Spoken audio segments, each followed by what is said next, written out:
going from bad to worse. After record-breaking floods, health officials say waterborne diseases are now spreading. Survivors are also facing a lack of resources and food. NBC News foreign correspondent Ali Arouzi joins me now. Ali, what's happening on the ground right now in Pakistan? Hey, Kate. Well, the vast scope and scale of these floods continues to hamper international aid agencies' efforts to help people. Floodwaters may have receded in much of the country, but many districts in the southern Sindh province remain submerged. Its residents are marooned, making rescue efforts very difficult.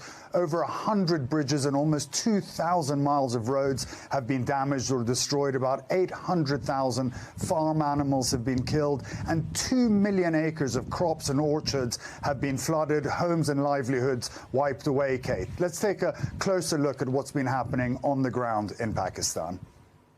An unprecedented monsoon season slamming Pakistan, with torrential rains and flooding tearing through towns, destroying almost everything in its path. A third of the country underwater. According to the Pakistani government, the monster floods have killed more than 1,100 people. 33 million people, or 1 in every 7 Pakistanis, has been affected by the floods. Now, the survivors face a new challenge: hunger. School में कुछ भी सहूलत नहीं है। इस school में आ तो गए हैं, लेकिन खाने पीने का कोई सहूलत नहीं है। इस स्कूल के आने से, खाने पीने से हमारे को ज़हर दो।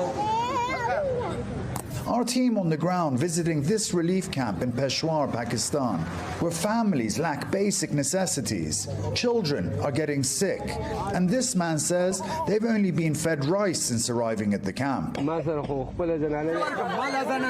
People crowding supply trucks, begging for food and water. And some residents telling us they regret not taking the earlier warnings to evacuate seriously. Like this man and his family, who were asleep when the floodwaters came, saying, "We didn't believe the government and ignored its flood warnings as the weather was clear and there was no rain in the town." But since the monsoon season started back in mid-June, torrential rains, compounded by melting glaciers, brought devastating floods. Government officials say Pakistan is the country with the most glaciers outside of the polar regions, placing it directly in the front lines of possible disasters brought on by climate change. Pakistan contributes negligible amounts to the overall carbon footprint, but we are devastated by climate disasters such as these time and time again. Most of the destruction falling along the Indus River, the worst affected areas being in the southern regions of the country, with the government estimating over $10 billion in damages. Army helicopters pulling people to safety and dropping off supplies. I haven't seen any destruction or devastation of this scale. The Pakistani government struggling to keep up with the need as the international community steps up to help. But for the families in Peshawar, little relief. Most have lost everything, and with more rain expected in September, the fight for survival continues.